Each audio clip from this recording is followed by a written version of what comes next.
बिस्मिल्लाहिर्रहमानिर्रहीम। अस्सलाम वालेकुम नाज़रीन, आप देख रहे हैं प्रोग्राम द लास्ट आवर। मैं हूं यासिर रशीद और स्टूडियो मेरे साथ मौजूद हैं सीनियर तजियाकार राना मोहम्मद अजीम साहब। नाज़रीन, अगर आज की पाकिस्तानी सियासत के मंजरनामे पर बात करें तो कुछ होशरुबा चीज़ें, कुछ तशवीशनाक चीज़ें और आइंदा की जो हिकमत अमली है वो किस तरीके से तय की जानी है उसके कुछ इशारे आज दिखाई दिए। यानी हम ये सूरत हाल तक पहुँच चुके हैं कि पाकिस्तान तहरीक इंसाफ के जो तर्जुमान हैं रऊफ़ हसन साहब, उनके ऊपर एक निजी टीवी चैनल पे जब वो रिकॉर्डिंग करके बाहर निकल रहे थे तो हमला हुआ है। वो हमला ख्वाजा सराउं की तरफ से हुआ और जो सीसीटीवी फुटेज उधर की मौसूल हुई, वो चल रहे थे, उन्हें मुतवज्जे किया गया अपनी तरफ। और फिर जब वो मुतवज्जे हुए, कोई बातचीत हुई, वो एक कदम पीछे हटे तो उसने आगे आके हमला किया और वहाँ पे वीडियो बनाने वाले लोग भी मौजूद थे। फिर बैरिस्टर गौहर की तरफ से ये इंकशाफ किया जाता है कि अस्पताल में जहाँ पे उनका इलाज हो रहा था तो डॉक्टर्स के मुताबिक अगर 1 इंच का मजीद फासला होता तो उनकी जान भी जा सकती थी, उनकी ऐसी रग कट सकती थी जिससे उनकी जान को ख़तरा हो सकता था। और उनके मुताबिक ये उनकी ज़िंदगी के ऊपर हमला हुआ है और हम इसकी शफाफ तहकीकात चाहते हैं। दूसरी तरफ पार्लियामेंट के फ्लोर के ऊपर एक बिल जमा करवाया जाता है। वो बिल ये है नूर आलम खान साहब की तरफ से, जिनका ताल्लुक जमीयत उलमा इस्लाम फे की तरफ से है। वो बिल जमा करवाते हैं कि दोहरी शहरियत का हामिल कोई भी शख्स जो है वो हाई कोर्ट में और सुप्रीम कोर्ट में बतौर जज तैनात नहीं हो सकता। और दूसरी उस बिल के अंदर ये है कि अमले के अंदर भी अगर कोई दोहरी शहरियत का हामिल शख्स है तो वो तैनात नहीं हो सकता। उधर सेनेट की अगर कार्रवाई का हवाला दें तो सेनेट की कार्रवाई में सुप्रीम कोर्ट के जस्टिस अतर मिनल्ला साहब, उनके खिलाफ भी एक करारदाद पेश की गई है जो फैसल वावडा साहब की जानिब से पेश की गई है। तो इस पूरे माहौल में अगर हम देखें तो आज का वो केस जो टेरियान वाइट का केस था, जो शहरी की जानिब से दाखिल करवाया गया, लेकिन उसके ऊपर अदालत ने इब्तदाई तौर पर यह राय दे दी थी कि इसको पहले खारिज कर दिया गया है तो इसके ऊपर रिलीफ मजीद क्या दिया जा सकता है, तो उसे बेबुनियाद करार देकर मुस्तरद कर दिया गया है। तो इस पूरे मंजरनामे में बात करते हैं, राना साहब की तरफ बढ़ते हैं। राना साहब, सबसे पहले अफसोसनाक वाक़े के ऊपर बात, जो रऊफ़ हसन साहब पे हमला हुआ, क्या राय रखता है? बिस्मिल्लाहिर्रहमानिर्रहीम, अस्सलातु वस्सलामु अलैका या सय्यदी या रसूल अल्लाह, अस्सलातु वस्सलामु अलैका या सय्यदी या हबीब अल्लाह। यासर साहब, मुझे एक चीज़ समझ नहीं आती, ये वाक़या कहाँ पे हुआ है? इस्लामाबाद में, बारौनक इलाके में, एक निजी टीवी चैनल के दफ्तर के बाहर। कोई पत्तों का इलाका नहीं है, कोई ऐसा इलाका नहीं है जहाँ पे आप कहें कि जी जनाब ये फ़लाँ एरिया है जहाँ पर कोई पहुँच नहीं सकता, जहाँ पे सुनसान था। या इस्लामाबाद के अंदर भी कोई सुनसान सड़क थी, वहाँ पे लोग खड़े हैं, 3 एक तरफ खड़ा खड़े हैं, एक तरफ खड़ा है, और कुछ लोग जिसका इशारा किया वीडियो बना रहे हैं। आप गौर करें, वो नीचे से कुछ चीज़ भी उठा रहे हैं, ब्लेड एक नहीं, एक से ज़्यादा हैं। गौर करें ना ज़रा, आप इसी वीडियो पे गौर करें। वो जब ये सारा वाक़या हो रहा है तो नीचे से उठा रहे हैं चीज़ें, उठा के वो नीचे से पकड़ा रहे हैं, उठा के अपनी जेब में डाल रहे हैं, जेब में डाल के ले जा रहे हैं। वो क्या था?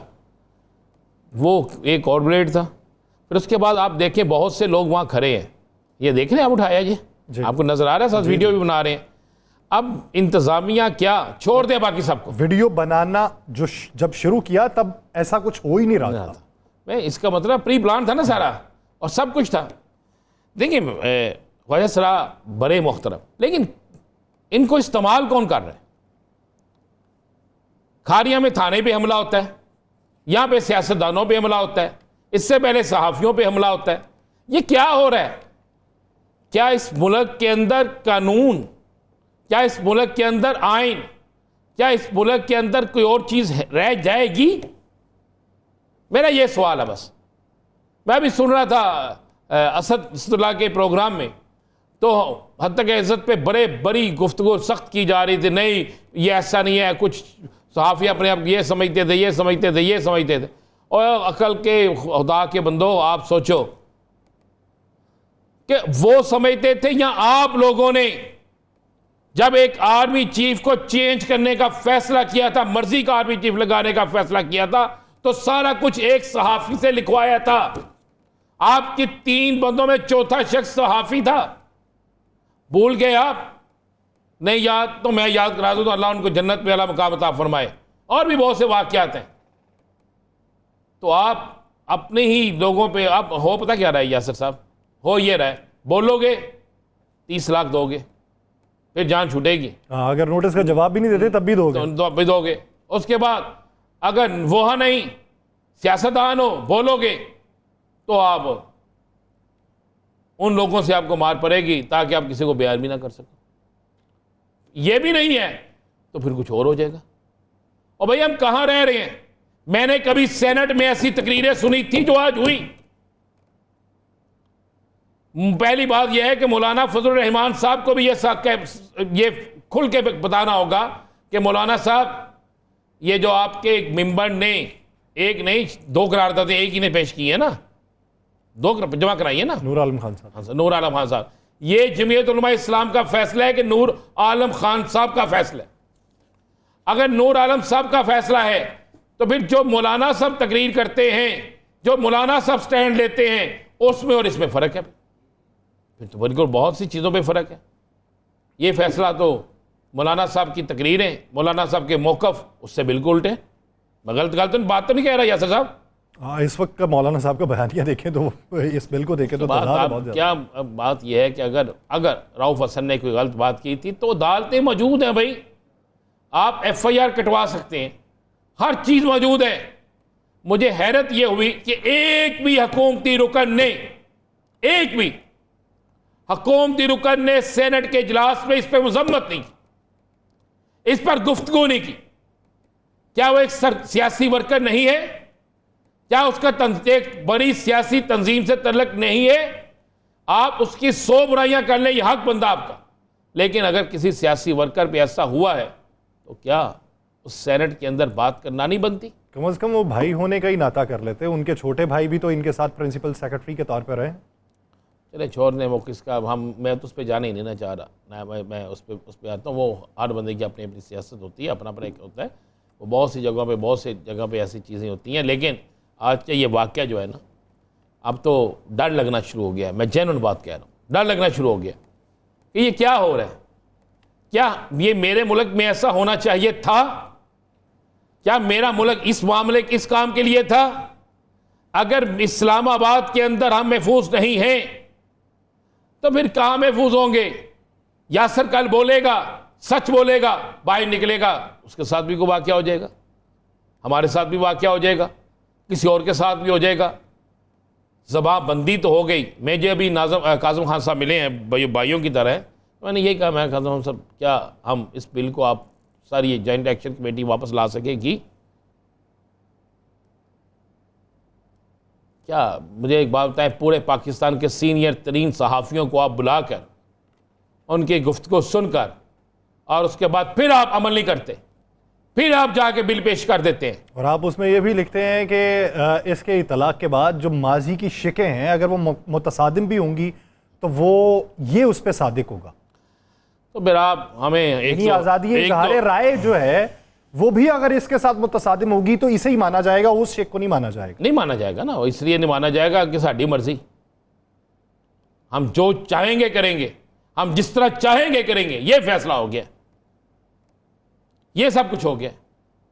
मैं तो जगह मुजीबुर रहमान शामी साहब, अरशाद आरिफ साहब, ऐसे लोग वहाँ पे मौजूद, वहाँ पे बड़े बड़ी सीनियर तरीन काज़म खान साहब, बड़े सीनियर लोग वहाँ पे मौजूद थे। इनको चाहिए था उनकी शक्लें देखते कि वो लोग हैं जिनके कलम से लिखा हुआ लफ्ज़ जो है उसकी कदर होती है। और आपको इसमें हल्का सा भी शर्म नहीं आई। मैं शर्म का लफ्ज़ तो नहीं इस्तेमाल करता, फिर आजकल कानून ऐसा ना कहेंगे जी किस तरह का। इनको ये ज़रा सा भी नहीं आया कि यार ये लोग बैठे हैं, हम नहीं कहते, हम ना कभी किसी के पगड़ी उछालते हैं, ना इसके हक़ में हैं, ना मादा पिदर आज़ाद सहाफ़त के हक़ में हैं। लेकिन सच से रोक लेंगे क्या? ये बिल सच बोलने से रोक लेंगे?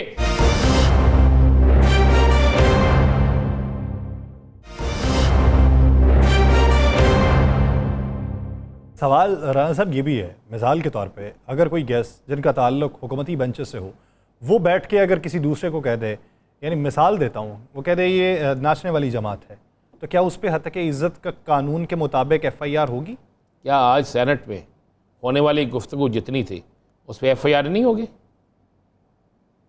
बताएं ना, मुझे जवाब दें। सेनेट को तो बाद में मुबर्रा कह देंगे कि ये मुबर्रा यार, क्यों मुबर्रा भाई? किस वजह से मुबर्रा?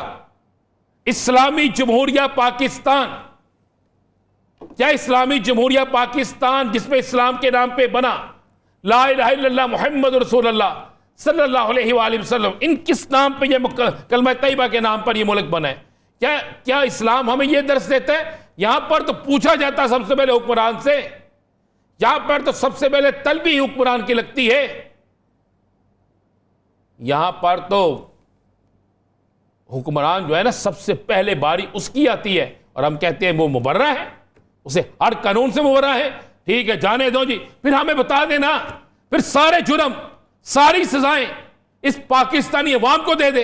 अब क्या 24 तारीख को जब बुलाया जाएगा, या चले 24 को छोड़े, 21 तारीख आज थी, ये टेरियन केस पे जब बरी होते हैं, हम हवाला देते हैं जनाब फला फला टाइम फला फला लोगों ने प्रेस कॉन्फ्रेंस करके ये बातें की थी, जो उनकी झूठी निकली, जो उनकी गलत निकली, क्योंकि फैसला आ गया ना कोर्ट का। यासर साहब जी, तो फिर क्या ये हम पे लगेगी तौहीन या उन पे लगेगी? ये जो असम्बली के अंदर एक दूसरे को गालियां, एक दूसरे पर आवाजें कसना, एक दूसरे के खिलाफ बोलना, एक दूसरे को बदतरीन कहना, एक दूसरे पे इल्जाम लगाना, ये जब चलेगा टीवी पे, तो टीवी को तौहीन अदालत का तौहीन का मिलेगा नोटिस, या उन अरकान असम्बली को, या फिर पैमरा को, या फिर पीटीवी को, किसको मिलेगा? ये भी एक फैसला कर देना। या हम किस शहर में रह रहे हैं जहां पे बोलना जुर्म है, जहां पे देखना जुर्म है। हद तक इज्जत का सिर्फ हिसार ये असेंबली के लोगों में, बल्कि कुली तौर पे भी नहीं, चंद लोगों के आसपास ही रहेगा। उसमें आम अगर किसी शख्स की तौहीन होती है या उसकी हद तक इज्जत होती है तो उसका नहीं होगा। क्यों नहीं? अगर एक देखिए, फिर मैं करता हूं, मैं सुबह एक दावा करता हूं कि जनाब आइए, आपके आइन और कानून में ये हकूक एक शहरी के हैं, उस शहरी को वो हकूक नहीं मिल रहे, उस शहरी की तौहीन हो रही है, उसकी इज्जत नफ्स से मजरू हो रही है, उसका बच्चा एजुकेशन नहीं हासिल कर सकता, गरीब का बच्चा भूख से मर रहा है, तुम एसी में बैठे हो, तुम हमारी इंसानियत की तौहीन कर रहे हो। हद की इज्जत का मैं दावा करता हूं, मैं साबित कर लेता हूं, साबित कर दूंगा मैं कि जनाब आपके पार्लियामेंट में, आपके ईवान में, आपके घरों में हर चीज वो लगी हुई है जिसका टैक्स हम देते हैं, हम अदा करते हैं, तो फिर हमें भी वो क्यों ना मिले? किसान उठ के कह रहे हैं जी 3900 की आपने खुद आवाज दी थी और अब खरीद नहीं रहे, हमारी हद तक इज्जत आप कर रहे हैं। तो फिर क्या इस पे 21 दिन में फैसला कर देंगे, 6 माह में फैसला कर देंगे? क्या इस पे हमें 30 लाख रुपया मिल जाएगा? क्या बशीर चीमा साहब ने जो बात सरताज गुल को कही, क्या उस पे हद तक इज्जत का दावा होगा?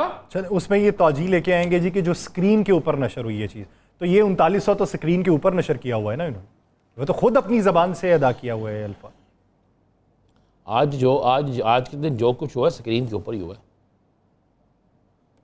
बाहर हुआ है, लेकिन नज़र स्क्रीन के ऊपर ही आया। यासर साहब हमें इस तरह करें, एक कुआं खोदें और उसमें फेंक दें ताकि सुकून हो जाए, गलियां होयन सोनिया विच मर्जी दा यार फिरे, तो वो तो उसी सूरत में होगा जब आप कितनों को आप करेंगे। पाकिस्तान के सहाफ़ी, वो मैं उसको सहाफ़ी नहीं मानता जो किसी की इज़्ज़त उछालता है, जो पाकिस्तान के आइन से हट के बात करता है, जो पाकिस्तान के कवानीन से हट के बात करता है। मेरे चीफ जस्टिस साहब ने हमें एक इख्तियार दिया, खुद वो अपने फैसले में लिखते हैं कि आज़ादी राय का इजहार का आइन के फलां आर्टिकल के तहत आपको इख्तियार है। तो मुझे तो सबसे सुप्रीम कोर्ट के चीफ जस्टिस साहब की चीज़ सबसे ज़्यादा अजीज़ है। आप मुझे एक बात बता दें, ये जो बच्चे बाहर से आए हैं, कौन से आए हैं सर? जो कुछ आ गए हैं, कुछ जो अपने पैसों से आए हैं, जो अपने पैसे से आए हैं, और जो केपी के गवर्नमेंट ने पैसे दिए, उस तैयारे को जो एनओसी जारी नहीं किया गया। अगर मैं ये बात मैं कह दूंगा तो कहेंगे वो ये क्या हो गया, वो तो अलीमीन गंडापुर कह चुके हैं ना। ठीक है ना। अब जो बच्चे आए हैं, वो बच्चे अगर आके वहाँ पे ये कहते हैं कि जनाब हमें गैरों ने तो मारा, जो अपनों ने मारा है, और बच्चे जो लफ्ज़ अदा कर रहे हैं, जो अल्फाज अदा कर रहे हैं, मुझे एक बात बता दें, फिर अगर हम वो अदा करते हैं तो क्या हम पे तौहीन लगेगी? मुझे ये बता तो दे, क्या करें? मेरी गली में पानी खरा नहीं निकल रहा, मैं रात को कहता हूँ गंदगी है। मैं आपको एक मिसाल देता हूँ। सर सिंपल साहब, हमारे फ़हीम अमीन साहब रिपोर्टर हैं, मैंने इन्हें को 20 पूछ लीजिएगा, उनके कहा मैं कि यार आप सिटी गवर्नमेंट का कह दें यार, ये हम जहाँ रहते हैं ना इस सोसाइटी में, यार वहाँ पे कुछ 40-50 कुत्ते रात को इस तरह होते हैं, कई लोगों को काट चुके हैं, तो एक डिपार्टमेंट है। अब किस्सा मुझसे वो डिपार्टमेंट के हेड का नंबर मुझे दे दिया, मेरी भी बात हुई, कोई अमल नहीं हुआ, आज के दिन तक नहीं हुआ। अब अगर हम इस पे उनकी फुटेज के साथ कोई खबर दे देंगे तो कहेंगे जनाब ये तो गलत है, फिर वो कुत्ते लेके आए, साबित कहने कुत्ते उस वक्त होते हैं और उनमें कुत्ते के पीछे नस्ल आपा। क्या क्या करें, क्या कवानीन है ये, किस तरह के कवानीन है ये, और ये क्या कर दिया गया है, नहीं होता। मैं तो मुस्लिम लीग नून से सवाल करता हूँ कि जनाब आप तो कहते थे आज़ादी सहाफ़त है, ये कैसी आज़ादी सहाफ़त है। और मैं उन दोस्तों से भी गुजारिश करता हूँ जो बैक डोर जाके राब्ते करते हैं, ना करें राब्ते। जब सख्त सैलाब आना है ना, उस पर किसी ने नहीं बचना, उस पर सबके घर तबाह होंगे। अगर कोई कहे कि मेरा घर पत्थर का बना हुआ है, तो पानी तो पत्थर के घर भी गिरा देता है ना। जब तेज़ पानी आता है, सैलाब आता है, तो फिर घर किसका न किसी का नहीं बचता। तो यासर साहब बात फिर वही आ रही है, क्या क्या हो गया आज? हमने कहाँ पे जाना है, हमने तो यहीं पे रहना है। नहीं, हमने तो यहीं पे रहना है ना, यहीं पे रहना है। अब्बास ताबिश साहब कहे ना, हम हैं सूखे हुए तालाब पे बैठे हुए हंस, जो ताल्लुक को निभाते हुए मर जाते हैं। हम तो यहीं पे मरने के लिए। भाई वो हमें मारने के लिए तैयार है, जिन्होंने मारना है हमें।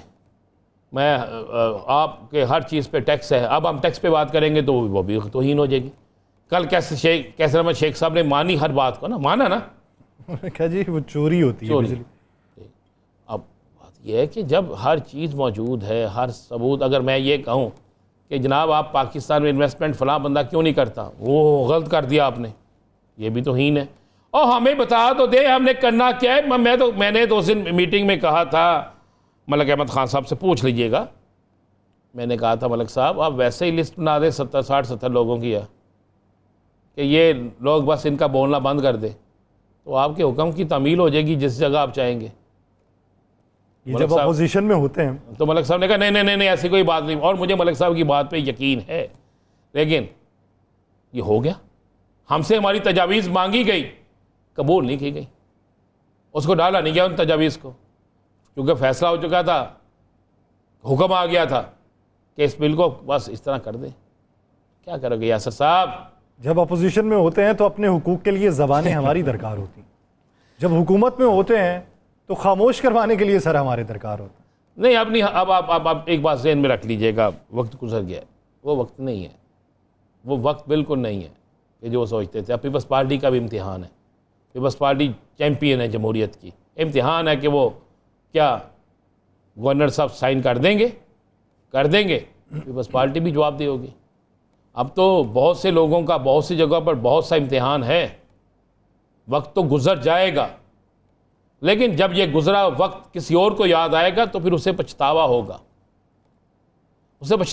हाँ ये कानून आप बनाते, ये बिल्कुल बनाते कि किसी को किसी की पगड़ी उछालने की इजाज़त नहीं, बिल्कुल हम साथ करे थे।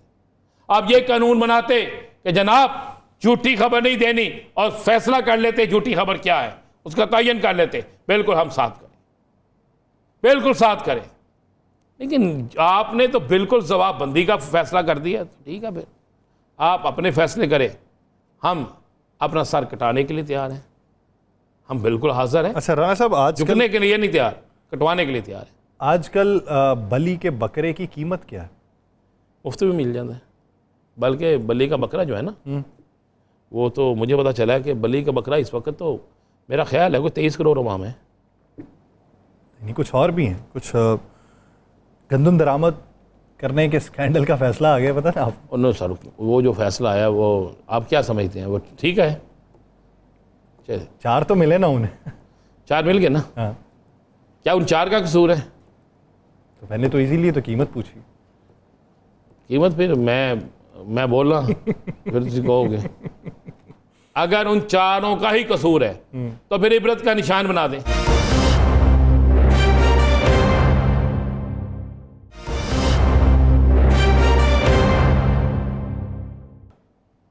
फिर बता दें कि 5 से 6 करोड़ किसानों की माशियत को तबाह करने वाले, इस मुल्क को माशियत को तबाही के दहाने पे ले जाने वाले, सिर्फ खरबों रुपए का नुकसान करने वाले, सिर्फ मुअत्तल हुए। बस चलो ठीक है, तो फिर इजाजत दें पूरी कौम को, इजाजत दें पूरी कौम को ना, फिर करो, लूटो मारो जो मर्जी करो, उस पर मुअत्तल कर दो फिर जनाब। उसके बाद ना करना। हाँ जब पकड़े जाओ तो उसके बाद ना करना। नहीं नहीं नहीं, हाँ, बस क्यों ना करना? इतनी सी इजाजत दें ना। हाँ बस मुअत्तल कर देना, और ताकि एक दफा तो कोई रच के खा लवे ना, उनकी तो बल्ले बल्ले हो गए। मुअत्तल भी कितना अर्सा रहेंगे वो, ये भी मुझे बता दीजिएगा। अब ये कहेंगे जनाब ये बात क्यों कह दी इन्होंने, मैंने इसलिए कह दी, मुझे उतने मुअत्तल हुए लोग बता दे जो बहाल नहीं हुए, बता दे मुझे। हाँ, पंजाब में भी उन्होंने 20 मुअत्तल किए हैं जी, फराइज में गफलत बरतने पे। और यार वो जिस महकमा रैंक के किए हैं मुझे पता है, मुझे तो उनसे गर्ज नहीं थी। क्या पंजाब में मैं एक नाम नहीं लेता, जो सुन रहे हैं ना पता चलेगा, मुस्लिम लीग नून बुरे वाला, कि अपने एक MNA से पूछे कि उसके साथ हुआ क्या है। वो बारदाना लेने गया था, सिफारिश करने गया था, उससे पूछे कि उसके साथ हुआ क्या है, क्या किया सरकारी मशीनरी ने उसके साथ। कुटापा चढ़ा और क्या किया? ना ना ना ना ना, वो कुरापा तो है ही, लफ्ज़ ही कुछ नहीं है। अच्छा, हाँ हाँ, वो बता सकती हैं, अच्छा आदमी है वो। ये पूछे ना, जाके चेक करें कहाँ पे क्या हो रहा है, कौन कहाँ पे क्या कर रहा है। ये तो सारा आलम हो चुका है यासर साहब। वो इसी साहब ने किया ना उनके साथ। मैं क्या, किसने क्या किया, क्यों आप राज साहब हर जगह मशहूर है यार, आप उसमें नहीं नहीं, मैंने तो बहुत सी चीज़ें ऐसी हैं, मैं क्या आपको बताऊं। वो कहते हैं ना, सच आखां ते भजन खाखा डरदी सच ना आखां। ये तो सारा कुछ चलता है यासर साहब। आलम तो ये है, मुझे एक बात बताएं, मैं मोहसिन नकवी साहब, उन्होंने एक बहुत बड़ा काम किया बाकी लाहौर के सहाफ़ियों के लिए, पूरे पंजाब के सहाफ़ियों, बाकी कोई बात को करता रहे, सियासी किसी को किसी से इख्तिलाफ हो, लेकिन उन्होंने बिला तफरीक प्लाट दिए मोहसिन नकवी साहब दिए। जमा हो गए, बिला तफरीक किया ना सारा कुछ। अब उसको बर्बाद करने की कोशिश करने वाले भी आ गए, इसलिए कि गरीब मजदूर को, सहाफ़ी गरीब मजदूर है, उसको प्लाट ना मिल जाए, फला ना हो जाए, हम उसके लिए भी फाइट करेंगे, पूरा फाइट करेंगे। इसलिए कि इस मुल्क से हमने इस कल्चर को तो ख़त्म करना है ना, पसंद के कल्चर को। पहली दफ़ा बिला तफरीक को चीज़ मिली है, तो जाने देना यार सहाफ़ियों के लिए। क्यों रास्ते में रुकावट पैदा करते, क्यों, और क्या मकसद है? बाद में सियासत कर लेना, बाद में कोई और चीज़ कर लेना। और मैं लिख के दे रहा हूँ, अगर अब ये प्लाट ना मिले फिर कभी नहीं मिलेंगे, जगह ही कोई नहीं है, झूठ है सारा, फिर ये एक ही सच था। ये करना चाहिए यार, मोहसिन नकवी ने जो किया है, मोहसिन नकवी साहब ने, उसको अप्रिशिएट करके इसको आगे लेकर चलना चाहिए। और ये 1600-1700 जो सहाफ़ी हैं ना जिनको मिले हैं, बल्कि इससे ज़्यादा है, 2737 तो 100 तक सहाफ़ी आ रहे हैं, तो फिर वो आप अब देखिए, वो सारे खुद ही बाहर आ जाएंगे ना। वो हद तक इज़्ज़त नहीं होगी, वो कुछ नहीं होगा, फिर वो हमारी फिर अपनी एक जंग होगी जिसे हम लड़ेंगे भी, यहाँ तक इज़्ज़त को भी लड़ेंगे और बाकी चीज़ों पे भी लड़ेंगे। अच्छा हराना साहब, पब्लिक अकाउंट्स जो चेयरमैन है, कमेटी के चेयरमैन, उसके हवाले से कहा यह जा रहा है कि वोटिंग करवाई जाएगी, और पहली बार ऐसा नहीं, होती कानूनन वोटिंग ही है, लेकिन वो सब कुछ अंडरस्टैंडिंग से होता है। लेकिन उन सानू राजी से नहीं ना गए, हमने हर वो रीत कायम करनी है, हर वो काम करना जो उल्टो। लेकिन ये क्यों बोलते हैं, कल ये साथ किसी और के भी हो सकता है।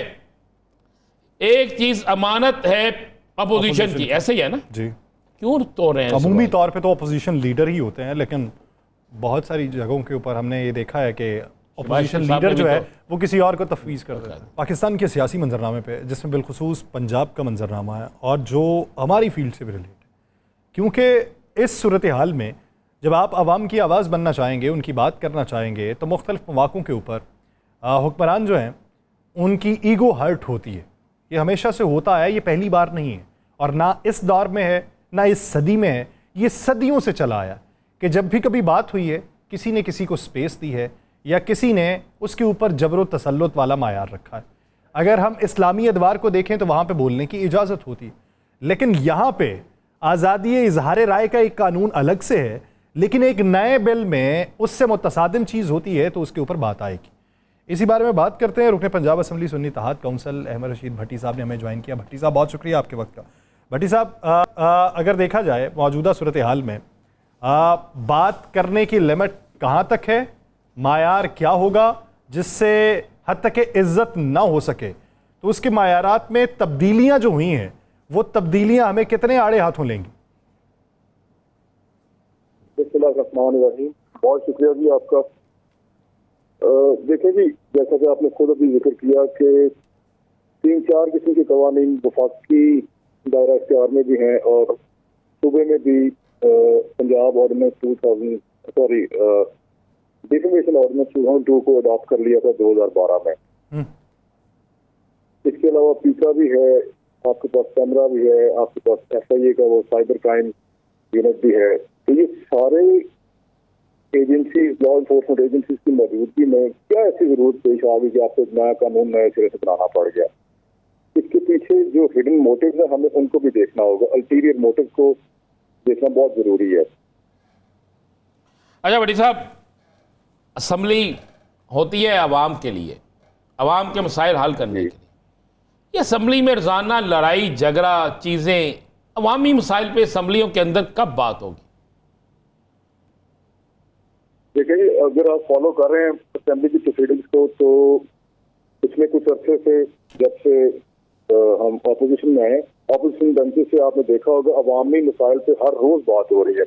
हमारे मुख्तलिफ मेंबर जो हैं उनके हल्के के जो मसाइल हैं या सूबे की सतह पे, जैसे गंदम का एक बड़ा अहम मसला था, इस पे हमने ना सिर्फ असेंबली में आवाज उठाई बल्कि हमने असेंबली में इसके 2 सेशन ऑपोजिशन में रेक्विजिशन पे बुलाए हैं। इसके अलावा हमने असेंबली के बाहर भी इस पे एहतजाज किया। इसके अलावा जो रिक्विजिशन पे इजलास तो बुलाए गए, लेकिन उस पे मुशावरत किस हद तक हुई सर? उन पे भी बात होती है। लॉ एंड ऑर्डर पे हमने एक सेशन बुलाया।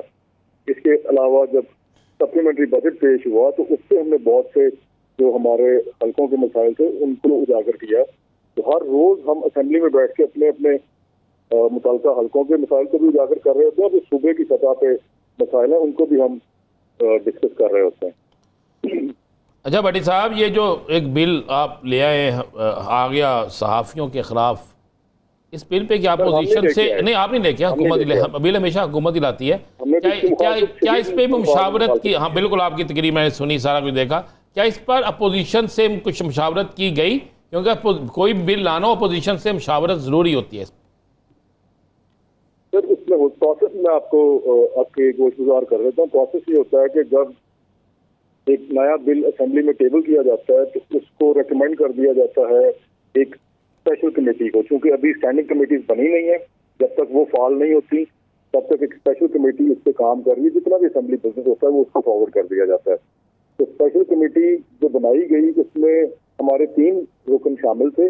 उनमें से एक उस दिन ATC में थे, एक मुल्क से बाहर थे, तीसरे हमारे रुकन जो है वो गए, लेकिन उनकी जो ऑब्जेक्शन थी उनको सुना ही नहीं गया, उनको वैसे ही अनहर्ड कर दिया गया या मुस्तरद कर दिया गया। जैसे कि हमने जो इसमें अमेंडमेंट प्रपोज की थी उनको असेंबली में डिस्कस करने के बावजूद उनको सिरे से रद्द कर दिया गया। तो यही हुआ कमेटी की प्रोसीडिंग्स में। तो उससे ये तासुर आता है कि कहीं ना कहीं पे कोई ना कोई ऐसा उनसर है जिससे बेहतरी का कोई सामान हो सके।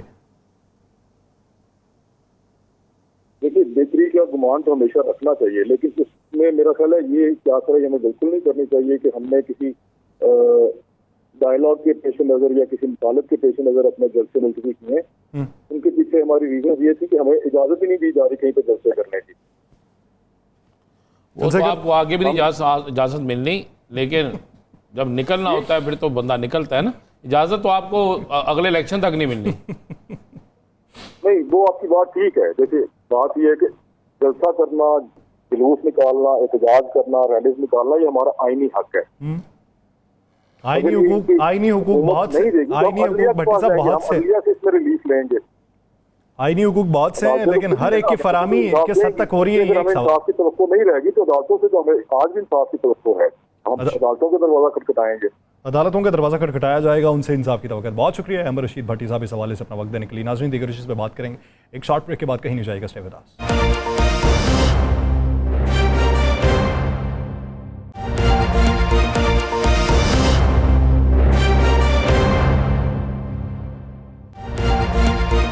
ब्रेक के बाद खुशामदीद नाज़रीन। मौजूदा सूरत हाल में अगर देखा जाए तो अवामी मसाइल क्या हैं, बिलखुसूस अगर पंजाब की बात की जाए तो पंजाब में एक पॉलिसी ना होने के बावजूद भी बेशुमार शहरों के अंदर मसाइल जन्म लेते हैं। हर हुकूमत जो आती है दावेदार तो बहुत होती है, एक पॉलिसी को लेके, मैकेनिज्म को लेके, और उसी को आगे तरवीज उसकी करने के लिए इश्तिहारात भी दिए जाते हैं, बयानबाजी भी होती है, लेकिन हकायक किस हद तक है? हकायक से पर्दा उठाया जाए और उस पर दिखाया जाए कि आवाम के लिए क्या बेहतर हो रहा है। इसी बारे में बात करते हैं। हमें ज्वाइन किया है ज़ीशान रफ़ीक साहब, वज़ीर बल्दियात पंजाब के। ज़ीशान साहब, बहुत शुक्रिया आपके वक्त का। ज़ीशान साहब, अभी जो बातचीत चल रही है पंजाब को खूबसूरत बनाने की, बिलखुसूस लाहौर को, तो सबसे पहले तो मेरा इसके ऊपर एक सवाल है कि हर दफ़ा तवज्जो जो है पंजाब में पाकिस्तान मुस्लिम लीग नून के बारे में यह कहा जाता है कि वो लाहौर पे ज़्यादा इन्वेस्ट करते हैं दीगर शहरों पे इन्वेस्ट करने की बजाय। तो ये लाहौरी तो आपसे खुश हैं बहुत ज़्यादा, लेकिन जो दीगर शहरों वाले हैं उनके भी कुछ तहफ़्फ़ुज़ात हैं, तो ये अभी भी लाहौर पे तवज्जो ज़्यादा क्यों है? बहुत शुक्रिया जी। मैं बल्कि मैं तो ये कहूँगा कि इस दफ़ा जो Suthra Punjab program chief minister Punjab ने शुरू किया है, ये लाहौर पे नहीं है सिर्फ, ये पूरे पंजाब पे ये यकसा तौर पे हम रूरल और अर्बन एरियाज़ के ऊपर जो है ना एक प्रोग्राम नया लेके आ रहे हैं, जिसमें आप ये देखेंगे पंजाब में आज तक हमारे रूरल एरियाज़ में कभी भी म्यूनसिपल सर्विसेज का आगाज़ नहीं किया गया। ये फ़र्स्ट टाइम जो है ना पंजाब में रूरल एरियाज़ को भी बिल्कुल अर्बन एरियाज़ के बराबर जो है ना वो म्यूनसिपल सर्विसेज दी जाएंगी। और इसमें सबसे अहम बात यह है कि तकरीबन 250 घरों के ऊपर एक सैनिटरी वर्कर जो है ना वो दिया जाएगा, रूरल एरियाज़ में भी और अर्बन एरियाज़ में भी। तो आप यहाँ से अंदाज़ा लगा लें कि ये यकसा तौर पे एक निज़ाम लेके आ रहे हैं। इवन अर्बन एरियाज़ में भी, लाहौर में तो आपको मालूम है सफाई सुथराई के हवाले से और जो ब्यूटिफिकेशन के हवाले से बाकी शहरों से हालात काफ़ी बेहतर हैं। लाहौर के इदारे बड़े पुराने हैं, ख़ास तौर पर अगर आप देखें वेस्ट मैनेजमेंट कंपनी है, ये तकरीबन 14 साल हो गए वेस्ट मैनेजमेंट कंपनी को यहाँ पे मुख्तलिफ़ शक्लों में यहाँ पे काम करते हुए, तो उससे काफ़ी इम्प्रूवमेंट है बाकी शहरों की निस्बत। लेकिन बाकी शहर पीछे रह गए थे, बाकी जो देहात है हमारे वहाँ पे, जैसे मैंने कहा वहाँ पे कोई ऐसा निज़ाम मौजूद ही नहीं था। तो अब निज़ाम वो लेके आ रहे हैं जो लाहौर में भी उसी तरह का होगा और पंजाब के किसी छोटे से छोटे गाँव में भी उसी तरह का निज़ाम होगा। तो ज़ीशान साहब एक बात तो बताएं, आप हुकूमती वज़ीर भी हैं और वज़ीर आला साहिबा के बड़े करीब भी हैं, ये आपने जो तौहीने तो हद तक इज़्ज़त का एक कानून ले आए, क्या ये सिर्फ आपकी हद तक है या इसका हक एक सहाफ़ी को भी हासिल है? राना साहब, गुजारिश ये है कि देखें, मुआशरा कोई भी हो ना, उसको आगे बढ़ना चाहिए। हम यहाँ बैठे मिसालें बड़ी देते हैं वेस्ट के मुआशरे की, बिल्कुल उन्होंने तरक्की की। तो अगर आप वहाँ पे देखें तो वहाँ के कवानीन को भी अगर आप देखें तो वहाँ पे आज़ादी राय का हक़ है हर शख्स को, और लेकिन आज़ादी राय का हक़ जो है ना वो ज़िम्मेदारी के साथ है। अगर आपको किसी पे कोई एतराज़ है, आप तनकीद कर सकते हैं, लेकिन अगर आप किसी के ऊपर इल्ज़ाम लगाते हैं, किसी के ऊपर आप स्पेसिफ़िक इल्ज़ाम लगाते हैं, तो फिर उस शख्स का ये हक़ है कि वो आपसे पूछे कि जी इस निज़ाम इस इल्ज़ाम का उसके पास क्या सबूत है। तो हमारे पास जो इस वक्त मौजूदा, इससे पहले कवानीन मौजूद थे, उनकी हालत तो आपके सामने है। 2002 का एक कानून मौजूद है। मुझे बताएं आज तक पाकिस्तान में किसको डेफेमेशन लॉ के तहत कोई सज़ा हुई? क्या यहाँ पे लोगों पे इल्ज़ाम नहीं लगे? क्या यहाँ पे लोगों पे झूठे इल्ज़ाम नहीं लगे? अच्छा, बड़ा कुछ हुआ। मेरी गुजारिश सुन लीजिएगा ज़रा, मैं ज़रा जो बात करना चाह रहा हूँ। इसलिए अगर ये लॉ आया है तो ये लॉ सब के लिए है, कानून सब के लिए है। ये बिल्कुल ये डिसइंफॉर्मेशन है जो लोगों तक पहुँचाने की कोशिश की जा रही है कि जी ये कुछ चंद लोगों को प्रोटेक्ट करने के लिए है। मुझे बताएं, जिन्होंने लॉ पढ़ा है, मुझे लॉ की किसी एक स्पेसिफिक शिक के ऊपर आप बताएं कि जी क्या वहाँ पे एतराज़ है आपको, और क्या ऐसी चीज़ है जो गैर कानूनी है। अगर कोई एक ज़िम्मेदार मुआशरे के एक बासी होने का हम सबूत ये देना चाहते हैं कि आप सच बोलें, आप तनकीद करें, ज़िम्मेदारी के साथ करें। तनकीद बराए तनकीद नहीं होनी चाहिए, तनकीद बराए इस्लाह होनी चाहिए। वैसे भी तनकीद से कोई नहीं रोकता। देखिए ये कानून बना है, इस कानून को भी तनकीद हो रही है, तो ये कोई डेफेमेशन नहीं है। लेकिन अगर किसी की ज़ात को कोई पर्सनली हिट करता है बगैर किसी सबूत के, झूठा इल्ज़ाम लगा के, आपको मालूम है कि हमारे माशरे में यहाँ पे लोगों पे इल्ज़ाम लगाए जाते हैं, उसके बाद उन बेचारों की बात ही कोई नहीं सुनता। अच्छा, इल्ज़ाम जो है ना वो लोगों तक पहुँच जाता है और उसकी बात ही नहीं सुनी जाती। आप वज़ीर बल्दियात हैं, मैं अगर यहाँ पे बैठ के बात करूँ कि ज़ीशान रफ़ीक साहब के अंडर, उनके बल्दियात के महकमे के अंडर, फैसलाबाद में या किसी भी कुर्बो जवार में जो सैनिटरी वर्कर्स हैं वो तनख्वाह तो लेते हैं लेकिन वो जाते नहीं है काम करने के लिए, वो प्राइवेट कंपनीज़ में काम करके वहाँ से पैसा ले लेते हैं, उनके ऊपर चेक एंड बैलेंस नहीं है और यूँ जो है वो सफाई सुथराई का निज़ाम ख़राब हो रहा है। तो क्या ये डिफेमेशन के ज़ुमरे में आएगा, तनकीद के ज़ुमरे में आएगा या इल्ज़ाम के ज़ुमरे में? देखिए, ये तो आपने जो बात की है, एक तो आपका तजिया है ना, तनकीदी तंजिया है। अगर आप स्पेसिफिक बात करते हैं कि जी ज़िशान रफ़ीक ने फ़लाँ किसी शख्स से या फ़लाँ किसी कॉन्ट्रैक्ट से इसने कोई कमीशन ली है, कोई स्पेसिफिक इल्ज़ाम लगाता है। जैसे मैं मिसाल लेता हूँ आपको कि शहबाज शरीफ साहब के ऊपर एक इल्ज़ाम लगाया गया बानी PTA की तरफ से, तो उस इल्ज़ाम के ऊपर जब शहबाज शरीफ साहब ने उसको डेफर्मेशन का नोटिस भेजा, देखिए आज तक उसका कुछ बना है। बाद में वो कह देते हैं जी ये तो सियासी बयान था।